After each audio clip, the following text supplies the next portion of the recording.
Welcome to the Old Time Radio Westerns. I'm your host, Andrew Rhynes, and let's get into this episode. This episode is going to be Frontier Gentleman. Original air dates May 11th, 1958, and the title is The Cannibal. Hope you enjoy, and again, thanks for listening. In Chugwater, Wyoming Territory, there is a way station for the Cheyenne and Black Hills stage line. Because of a rainstorm, I witnessed a tragedy there.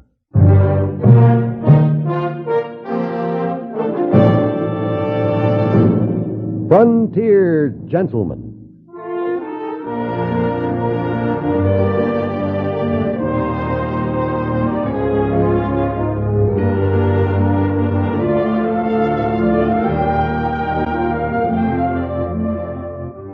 Herewith an Englishman's account of life and death in the West.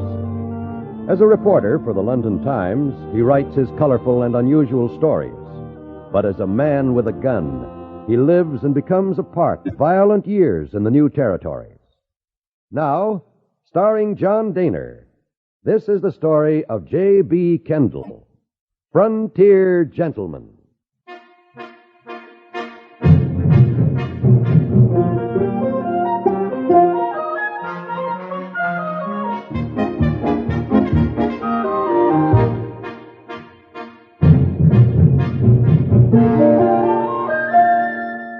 I was on my way to Chugwater.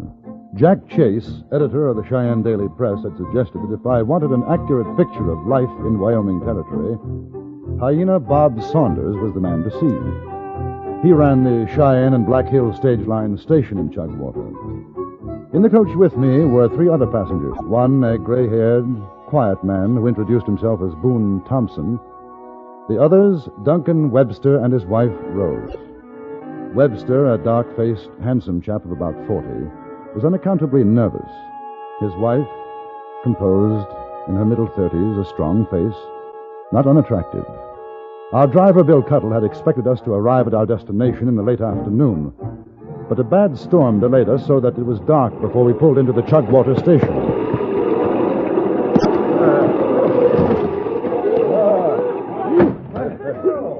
Howdy, folks. You got a mite wet, lady. Warm yourself over to the fire. My name's Hyena Bob, folks. Now, you just all sit down, and I'll get hot coffee and victuals. Mr. Saunders? Oh, no, not Saunders, partner. Ain't nobody never called me Mr. Saunders except my wife. And the yeller grass has been waving over her nigh on these 15 years. Oh, the name's Hyena Bob. What can I do for you? Come on over while I set the coffee off. I'm J.B. Kendall. Well, I'm proud to know you. Jack Chase mentioned your name. Chase? Yes. That little feller looks like a rooster stepping high in the mud. Newspaper feller Chase? Cheyenne Chase? Yes, that's the one. Why, I ain't seen him in 2 years or better. How is he? Oh, it's fine. Nice feller, that. You know, he done me a right smart favor once. You a friend of his'n? No, not a close friend, no. He but still got that newspaper of his'n? Yes? Oh, here, you stir that, will you? I'll get the mug Yes, down. certainly. You, on your way up to Deadwood, mister? No. As a matter of fact, I came here to see you. Do you say? I'm writing a series of stories on the West for my paper in England. Do you say? Newspaper feller yourself, huh? Yes, Jack Chase thought you'd be the most likely person for me to talk to in Wyoming. Ah, don't see what call he had to say that. Of course, I ain't saying I ain't got a story or two. Well, that's what I'm hoping. Hey, Cuddle, how goes it, huh? Hey, you old grizzle-heel. You call up this blue whistler? I ain't seen so much rain since the big one in 74.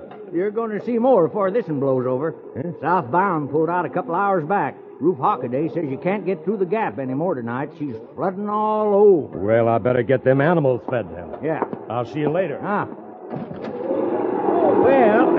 folks, we ain't got the most comfortable shakedown here, but it'll be better than bedding out tonight. Oh, you want to get the coffee? I'll spoon out the grub. Take her over to the table by the fire. Right? Well, I don't mind the rain. It's snow and cold. That's what I don't like. It comes from the east. Of course, we get it cold back there, but not like this country. Kendall, the old man say how long we'll be here? Well, I got an idea it'll be the night at least. Well, I ain't staying the night. Well, now, don't get riled up, I ain't John. riled. Saying I ain't staying the night, that's all. Well, if you ain't, mister, you'll be enjoying mighty poor health outside. Listen, old man, I paid for my tip. Seeing as how you come in on the stage, I figured. A little rain ain't gonna hurt. We figure on making Deadwood. Oh, it doesn't I haven't- matter, Doc. What do you mean it doesn't matter? To you? Maybe it doesn't matter to you. From what I understand, the trail is blocked anyway, Mr. Webster. Flooded. We'll have to wait. Not me. How about horses? You want to sell a couple of horses, old man? You call me old man again, Sonny, and I'm going to jump down your throat and gallop your insides out. The name's Hyena Bob. No, I don't want to sell no horses. There ain't no horses to sell. Who you thinking? It'll only be until morning. Sure, it's not so bad. Now, you eat something, Dunk. You'll feel I better. don't want anything to eat. Now, leave me be, Rose. I apologize for him, gentlemen. He's not himself. There's been sickness. Well, there's no offense to us, ma'am. I'll take him a plate of food if you'll excuse me. Yes, of course. Well, there goes a woman. Kendall, did you ever see it to fail? Strong female like that has to follow her man around wiping his nose for him. Look at him, sulking in the corner like a whipped kid. Yeah, here's your grub, boys. More where that comes Oh, thank you. Well, that looks good. Tastes good. from. Stew's all, just stew. I tell you, just the smell of it makes me so hungry my belly thinks my throat's cut. Do you mind my asking how you make it? Well, I don't mind you asking, Kendall, but I'd mind my telling. It's a secret stew. My old woman made it for me, and her ma taught it to her. And I had to swear I'd never tell how they done it. And I ain't broke my word yet. Wonderful. Wonderful. Hey, what's ailing him, the feller or the woman? Mr. Webster? Oh, I think he's just in a hurry to get to Deadwood, that's all. That's the trouble these days. Everybody in too much of an all-fired hurry. What kind of business you in, mister? Thompson, Boone Thompson's name. Farm machinery. Well, bust me to flinterjigs, a hay slayer. Yeah. Well, ain't no plow chasers in these parts, mister. Oh, there will be, Bob. I'm out here from the factory to get things started. What kind of machinery, Mr. Thompson? Oh, plows, harrows, seeders, binders, threshing machines, and only the best. Our factory's back in Illinois. Bob, it's all cattle out here in your territory, but there's too many. The range won't feed them. You'll have to grow fodder. You'll need my machinery to do it. That's again nature and can't be did. Bringing nesters in. I hope I ain't overspoke myself with you, Thompson, but them's my feelings. No, that's all right. You're not the first. Woman, don't tell me nothing. I say what's right and what's wrong for me, and that's the way it is. All right, Uncle. Now go on. Just do like I tell you, will you? Oh, man never talked to me like that before I got through. His face looked like a dimer with a dog meat, I'm telling you. Feel sorry for her. I really do, for a fact. She's coming over. And now I got to tell you about the time I hauled a load of pussycats from Cheyenne to Deadwood. Yes, sir, that was something like... can I get you some more grub, ma'am? No, thank you very much. I was wondering, would you happen to have any whiskey? Whiskey? I'd be happy to buy it from you. You see, my husband isn't feeling good, and I... Sure. Well, sure, ma'am. I got a bottle somewhere. I'll bring it over. Thank you very much. That's all right.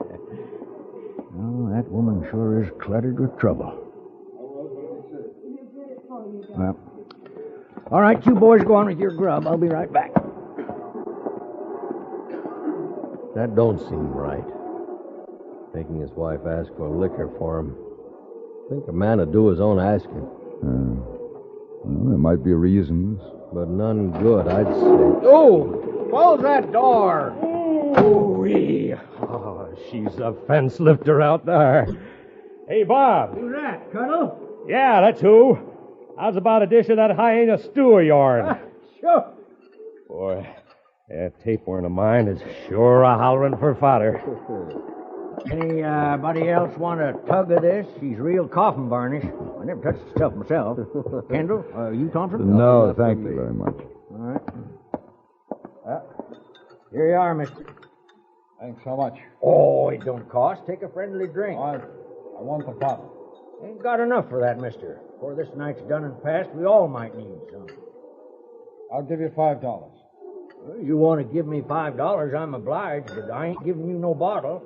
You want a heist one, go ahead. All right, $10, and it ain't worth no more than $1, and you know it. Don't, please. Now, Rose, shut up, do you hear? Mister, I don't like much I see about you ever since you come in here, and I'm liking it a lot less as we go. I ain't asking your personal opinion, old man. I'm just trying to buy your whiskey. Oh, mister, your tongue is just a blossoming for the grave. Gentlemen, I think we'll all be the better for a drink. What you think don't matter, Kendall. Go sit down. Oh, come on, Mr. Webster. We don't want any trouble. Mr. Kendall's right, Duncan. Have a drink and you'll feel better. Give him one, please. She looked at us, her face agonized, pleading. It was Hyena Bob who poured the tin mug full of whiskey. And as Webster reached for it, I saw the black snout of a derringer protruding from under his sleeve.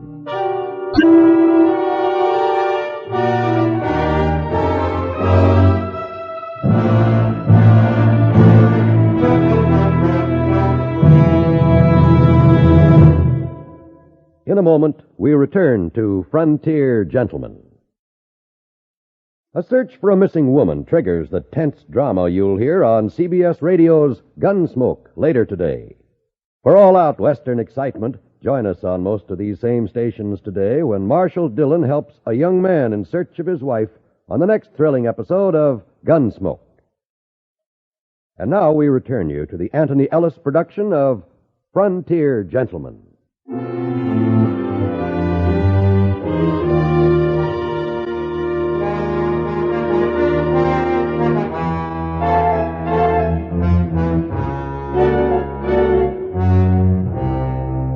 Duncan Webster drank his whiskey. I noticed his hand shaking as he put down the empty mug. Now his manner changed completely. He became quieter, apologetic. I'm sorry. Sorry the way I was. It's just... Ain't been feeling good. Yes, that's the truth of it. No counting how a man can feel. Sometimes it comes over me myself, and I get full of wrath and cabbage. Well, I'll go clean up them supper things. Oh, let me help you. Why, ma'am, I take that as a real kindness. All right, Doc? Why, sure. Sure, you go along, Rose. Sure has been a while since I had woman folk to help me with the chore. Well, sit down. Sit down, Mr. Kendall. You want a drink? Short one. Ooh, fine. Well, I guess the old man won't mind if I join you.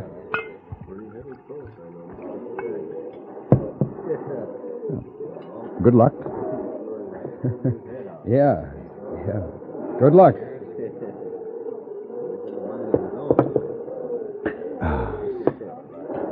Oh, man, I sure do hate the sound of that howling wind. I know what you mean. Do you? Well, how about some cards?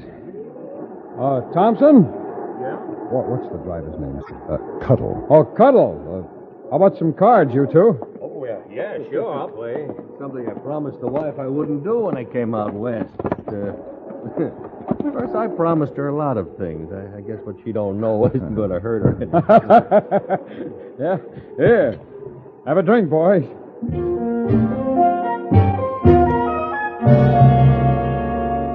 After a few minutes, Hyena Bob joined us, and we played for about 2 hours. Mrs. Webster sat by the fire, watching her husband with worried eyes. The bottle of whiskey disappeared, most of it down Webster's throat. Beyond a slight raising of his voice, though, it didn't seem to have much effect on him. I couldn't be sure whether Thompson and Cuddle had noticed the hidden derringer. If they did, they made no sign. It was Thompson who started to talk about the snow. You know, playing cards like this reminds me of when I was up in Montana a few months ago.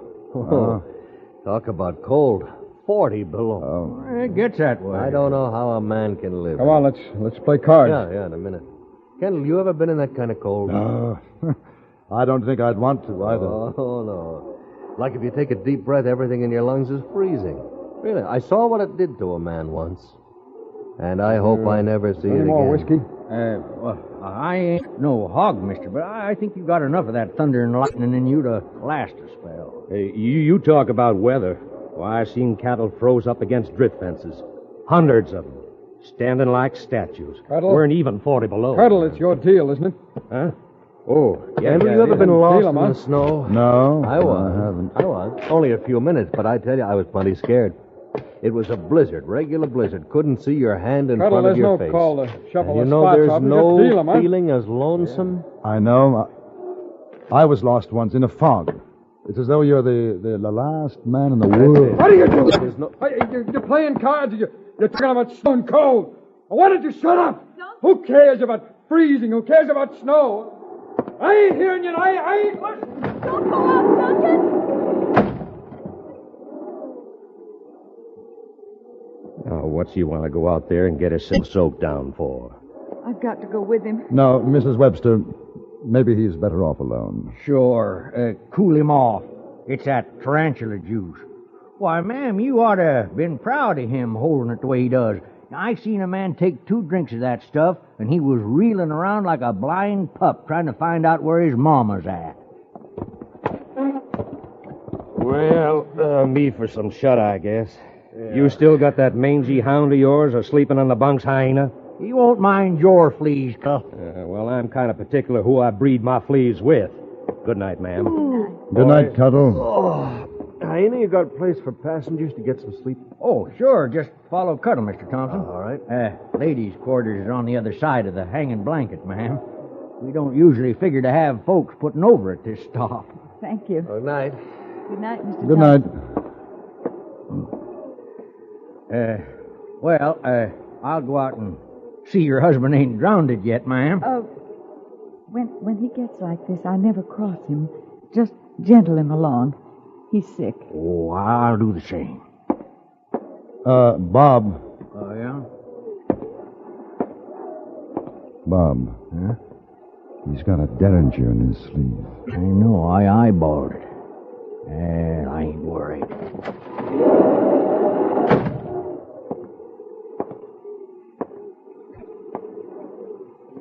Maybe you'd better try and get some sleep, Mrs. Webster. We'll see your husband doesn't drink anymore. I sometimes think he's better off with the drink. You say he's sick? Oh, it ain't nothing for doctor's cure. He wasn't always like that. Not a dark man when he was first married. It's a thing that happened to him once, and he won't talk about it. I guess maybe you can call it some kind of sickness. Is your home in the territory? Oh, it's been no one place for the past 3 years. Duncan's been a traveling man, one job after another. He don't hold 'em long. What does he do? Oh, a bit of everything. He's good at most all he tries his hand at, except mining. Now, that's one thing that he just... Now, what are you doing, mister? You trying to make love to my wife? Make love to... Duncan, there's no call to think such Oh, a ain't thing. there? I seen him giving you the eye on the stage on the way out here. That's No. enough, Webster. Aren't you man enough to find your own woman? Now go to bed. You'll feel better in the morning. Mister, don't you go telling me what to do, you stop hear? it! Stop it! Haven't you done enough? Enough what? What, Rose? Tonight, everything... No, come on. You were going to say something else. Now finish up. Enough what? Let her alone, Webster. You feed off your own range, Kendall. I'm talking with my wife. What were you going to say, Rose? No. You don't want to hurt her, Webster. Look, I told you, mister. I'm sorry, Mrs. Webster. You had to. Hey! Oh. Is he dead? No, I hit him. I knew that feller's tongue was long enough to cut his own throat. Better get the derringer off him. Sorry, ma'am, but I'm afraid your husband ain't got sense enough to be carrying a weapon mean as that up his sleeve. Let's put him on the bench. Use my jacket for a pillow, will you, Mrs. Webster? Yes. You know, I never did trust a man with a hit gun like that. Begging your pardon, ma'am. Yes, why does he carry it, Mrs. Webster? He's afraid. Why, you wanted? The law after him? Oh, no. No, he's just afraid of something. I don't know what it is. And he won't tell me. He just keeps it inside. It makes him like this. I don't know. What do you figure, Kendall? I don't. What's the matter? Webster had an argument. He lost is all. What, he tried to draw on you, Kendall? No. He's just drunk, Mr. Thompson. Hey, don't either of you say anything. I've been waiting for this chance for a long time. Duncan, why did you do it? What's he talking about? I don't know. Why? Why did you kill them, Duncan? Cold. Cold, yes. Cold and alone. You were alone? Yes, and what happened? I had to. You had to what? Hey, Hold you it let now. go of me. Hey, Let go of me! Help me! Let go of me! Hey, Let he's go! all right. That's better, Webster.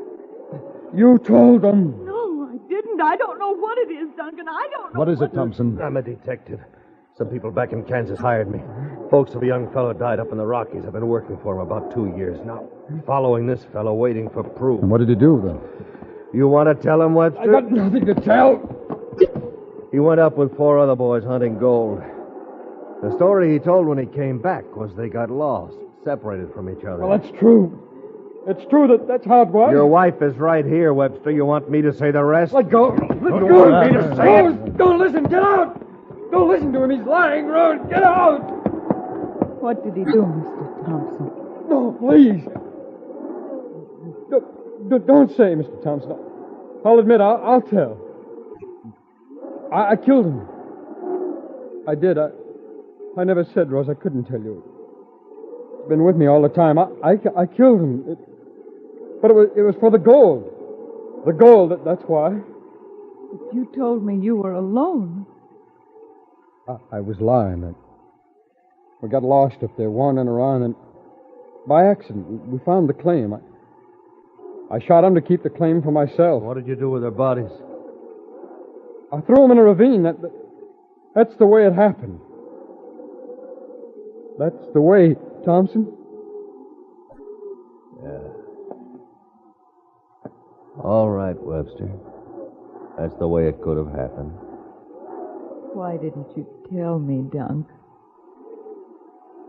I couldn't tell you, Rose. I'm sorry. I'm sorry, Rosie. I just couldn't help it.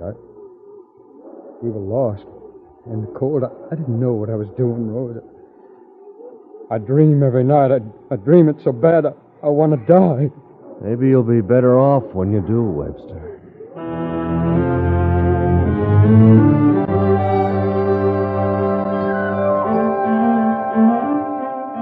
The next morning, the storm had passed. Thompson took his prisoner and Mrs. Duncan and started for Deadwood on a long trip back to Kansas. Hyena Bob and I watched the stage disappear down the road. When it was out of sight, he said, I tell you, Kendall, life is short and full of blisters.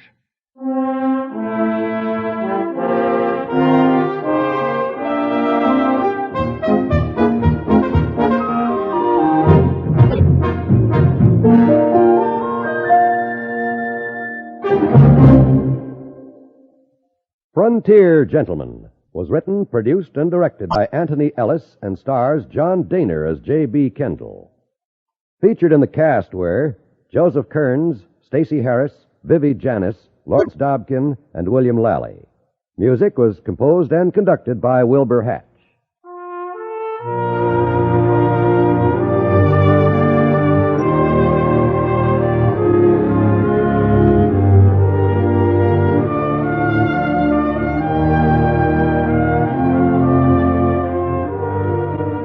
Join us again next week for another report from the Frontier Gentleman.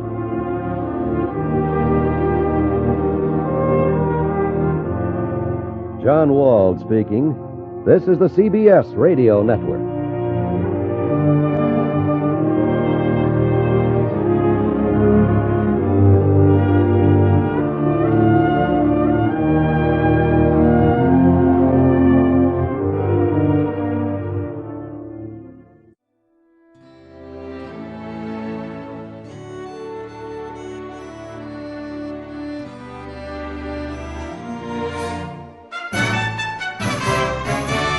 This has been a presentation of OTRWesterns.com, and we hope you enjoyed. Please take some time to like and rate our shows in your favorite podcast application. Follow us on Facebook by going to OTRWesterns.com/Facebook.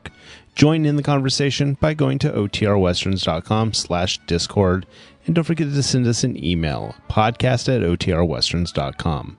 This episode is copyright under the Attribution Non-Commercial Share Alike copyright. For more information, go to OTRWesterns.com/copyright. Have a great day, and again, thanks for listening.